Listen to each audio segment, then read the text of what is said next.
Yo, what's going on, everyone? It's your boy DLloyd, and welcome back to another episode of our Kentucky Wildcat NCAA Football 14 Dynasty Mode series. Now, we are coming off of a 10-4 season in which we started 4-4, but we ended up winning the SEC championship game, and we won our bowl game in the Chick-fil-A Peach Bowl. So very, very strong into the season, but now it is time for us to get ready, go into the offseason and regroup. We have to bounce back, and now we have expectations, right? We need to try to defend our SEC crown. So it's definitely going to be very, very tough. Of course, we are using the College Revamp mod, so we're going to be using the Dynasty tool to actually try to do some of the stuff a little bit differently here on the channel when it comes to progressing and players leaving. So you see right here when we go to the players leaving section, you do see our guys leaving, but we're using a different algorithm. We're not using the game. So basically, we go into the Dynasty tool and you see a screenshot, and they do all of the work for you. Essentially, they have their own algorithm as to who should go pro, why they should go pro, and where they're going to go. Basically, we're not supposed to talk anybody out of it. So that's how we're rocking with it, man. You see Chris Rodriguez Jr., our running back, 99 overall, is gone. Now, of course, we benched him later in the season because of the speed. The speed just wasn't enough, but he is going pro. Then, of course, we're going to lose DeAndre Square, Darian Kennard, Allen Daly Jr., those type of guys that we pretty much expected to lose. But it's a pretty cool tool. You'll see a little bit more of it later on as we go through this video. And when it comes to actual draft results, you see exactly where everybody went. So Kennard, first-round pick.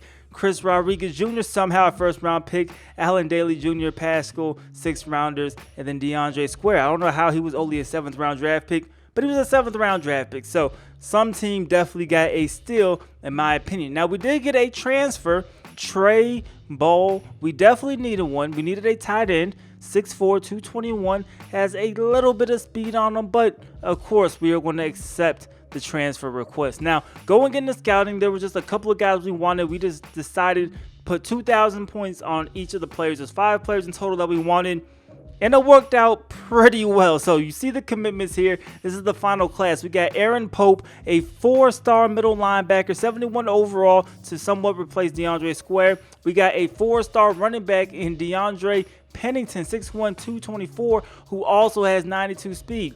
Jeff High, an 87 speed quarterback, although we are trying to change up our offense to be more of an air raid scheme. 5'11", 190, very, very small, but he's definitely going to help out. Ramon Davis is going to come as well, 73 overall athlete. And then the big one, in my opinion, was Austin Patton. Now, Austin Patton, 5-star, our first 5-star player we recruited, an athlete, 6'2", 199. He could play receiver. He could play cornerback. That is definitely good. Now, when you take a look at the top classes for us, we finished somehow with the 3rd overall recruiting class, excuse me, in the nation. Now, we are a 4-star prestige now. We were a 3-star prestige going into the season.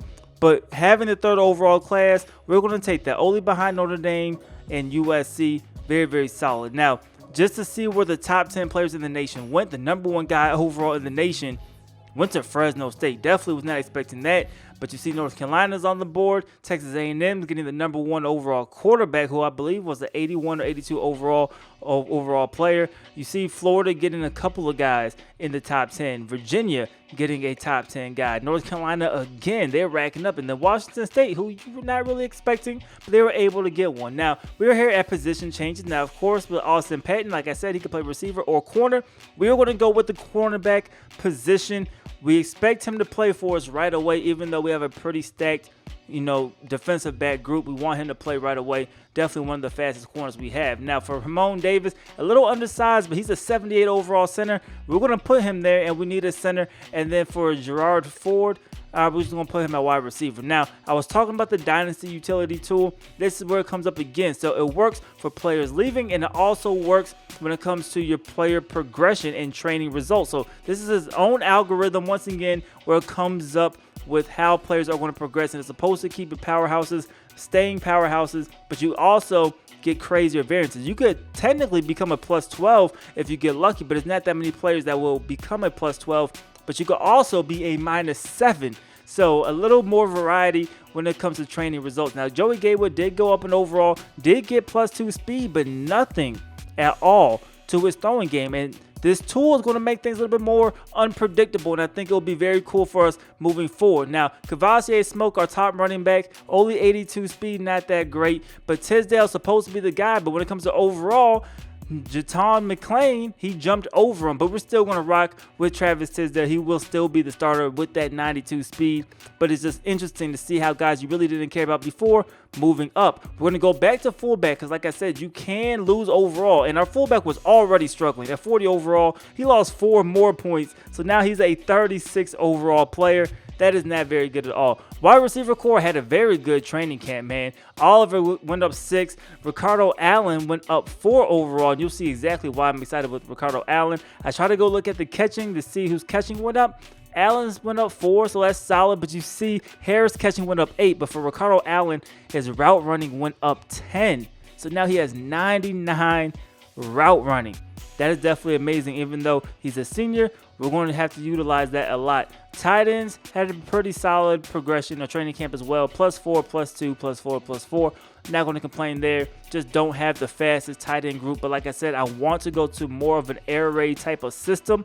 And that's what we're going to run this upcoming year. So we're going to be throwing the ball all around the field. Now we got a +7 when it comes to one of our left tackles. And like I said, these big jumps change the game because now we're going to have to start the guy. You can't go up 7 and we decide not to play you. That's just not going to happen. We got 2 good left guards. Our center was very lackluster, only +1, but that's where, of course, the freshman will come in. We'll probably just start him with the 78 overall and let him rock as a freshman. And then our right tackle will get a +2, but now up to an 87 overall. Very, very disappointing for Rodgers at the left end position. Had a solid freshman year, but only +1. So we're going to have to go with the other guys who definitely improved a little bit more than Rodgers. So that is definitely disappointing. Right in +5. I mean, some of these guys, like I said, had crazy great training camps, and it's definitely going to help us out a lot. Left outside linebacker position did not get a lot of help. +2, did not get anything to the speed. Middle linebacker spot, we have Gerard Casey right there for right now. We do have J.J. Weaver coming back at right outside linebacker, 88 overall after that +6. Now, a bigger one was Jamari Brown, only +4. But that's huge for us, right? We definitely want him, and his awareness went up +4. So now the 99 awareness at the cornerback spot. Now, of course, this is where Patton's going to come into play. So I want him to be the number 2 cornerback, and that will allow us to have Tisdale as the slot corner because he only has the 83 speed. So that's what we're going to rock with when it comes to the cornerback position. Taj Dotson, he's going to stay out there at free safety. You see a -1 for Williams right there, which is not good at all. And then we don't have a lot of depth at the strong safety position, but we have a solid guy as our starter. Jaden Ellis, our kicker, did not get any kick power upgrades, which definitely wasn't that good either. Still at 74. So unless we're kicking, a 45-yard kick or less, doesn't do much use to us, man. I was definitely hoping he would get better results. Now, what we're going to do to shake things up, I don't know if you guys heard the news in real life, but Texas and Oklahoma, the rumor is they're potentially trying to get into the SEC. Well, this is a video game. We're going to make it happen in our Dynasty. So we have added Oklahoma and Texas to the SEC. So we looked up where the alignment will be if this actually happened, and they say Alabama and Auburn will be expected to move to the Eastern Division, leaving room for Oklahoma and Texas. And then I want to say it was Missouri that moved over to the West as well. So this is how the alignment is going to be. And this just makes things way tougher. A 16-team conference. Now we have Bama, who didn't have a great season last year, but still 99 overall team.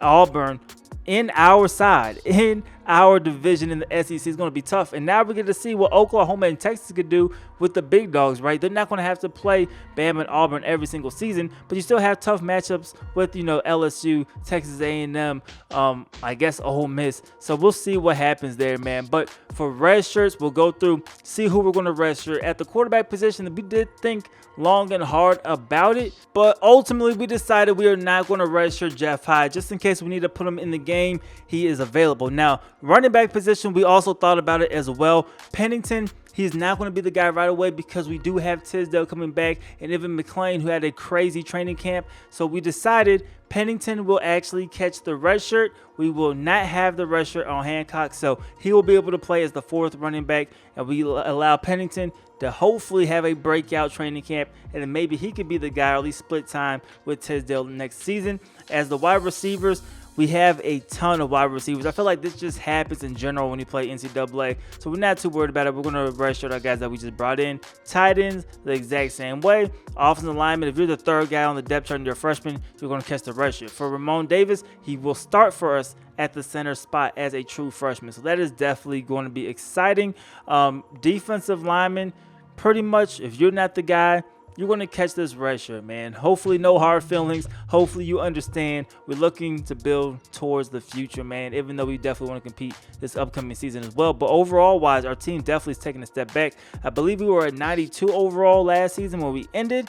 This season, we are only an 88 overall, so we did take that step backwards, but I think we have a bunch of young talent, and I think even better young talent than we had before, and hopefully that could propel us. Now, when it comes to the preseason polls, we are ranked, and we're ranked pretty high. We are coming in ranked number 12 in the country. Like I said, 88 overall, but we now are a 4-star prestige school, so that helps us on the recruiting front. Special teams, pretty bad, but I think our team really has a high ceiling, and I think in the future will be very, very solid. In the SEC East, our new division, they have us ahead of Alabama and ahead of Auburn. They have us finishing 3rd in the SEC East. So very high expectations.